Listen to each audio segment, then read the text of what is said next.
Nous allons devoir maintenant installer l'environnement de développement. Sur PC, donc, nous allons installer l'environnement WAMP. Pour cela, rendez-vous sur le site wampserver.com. Une fois sur cette page, en bas de cette page, vous trouverez un lien pour télécharger la dernière version. Si nous descendons en bas de cette page nouveau, vous avez le lien de la version, en l'occurrence 2.0. Une version ultérieure sera très bien aussi. Vous cliquez donc dessus, puis vous enregistrez le fichier en cliquant sur Enregistrer.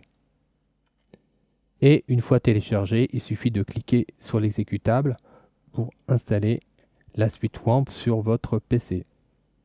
Une fenêtre doit vous indiquer qu'il n'est pas conseillé d'upgrader la version WAMP 5 si vous en avez une d'installée préalablement.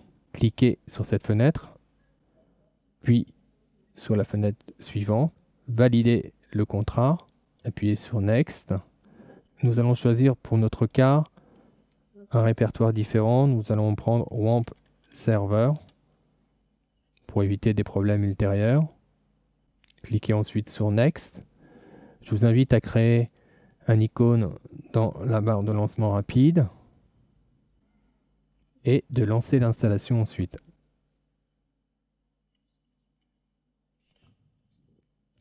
Une fenêtre vous indique si vous désirez prendre Firefox. Si toutefois celui-ci est installé, je vous conseille de l'activer pour le prendre comme navigateur par défaut en cliquant sur le bouton Oui.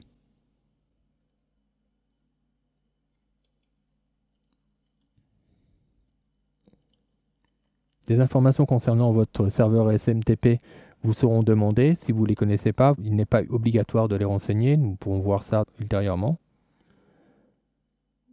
Et l'installation est terminée. Il suffit maintenant de cliquer sur Fini. Une fois l'installation terminée, vous devriez avoir dans la barre d'état l'icône du manager de WAMP Server. Dans la barre d'état, vous devriez voir apparaître l'icône du manager.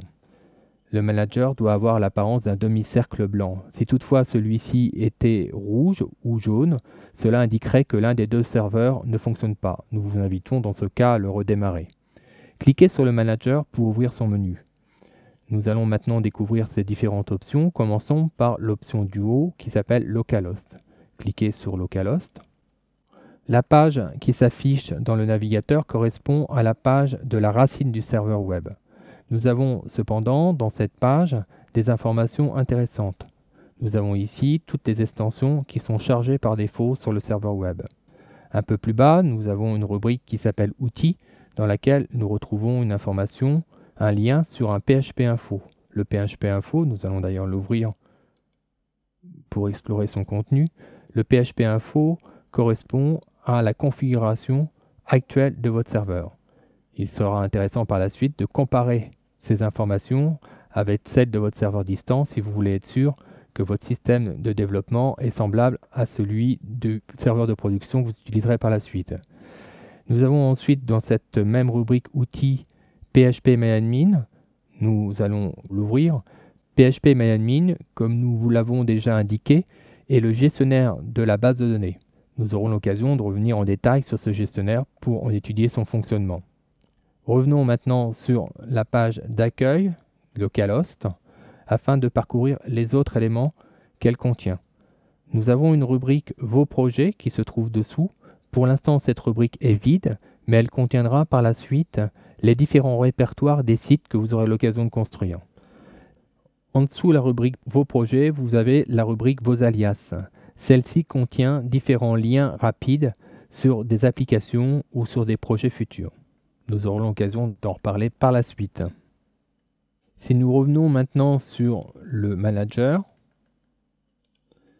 nous apercevons que nous avons aussi la possibilité d'accéder au gestionnaire de base de données PHPMyAdmin directement par le biais de ce lien.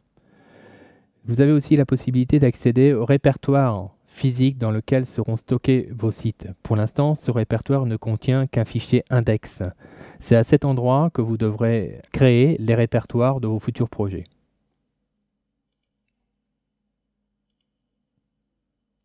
Les autres rubriques du manager correspondent à la configuration d'Apache, à la configuration de PHP et à la configuration de la base de données MySQL. Vous avez ensuite dessous la possibilité de démarrer rapidement tous les services, à savoir le serveur web et le serveur de base de données, de les arrêter ou de les redémarrer si toutefois ils sont déjà en marche. Pour illustrer le fonctionnement de l'une de ces actions, je vous propose de redémarrer les deux serveurs. Nous cliquons pour cela sur le bouton Restart All. Comme vous pouvez le voir, le demi-cercle de Warm Server du manager est passé de la couleur jaune, rouge puis blanche, ce qui indique que les deux serveurs sont démarrés correctement. Si toutefois vous désirez arrêter complètement l'application Warm Server, il suffit pour cela de faire un clic droit sur le manager et de sélectionner l'option Exit. Il suffira ensuite d'aller dans votre programme Démarrer pour relancer l'application de sorte à pouvoir disposer de nouveau de l'application Warm Server.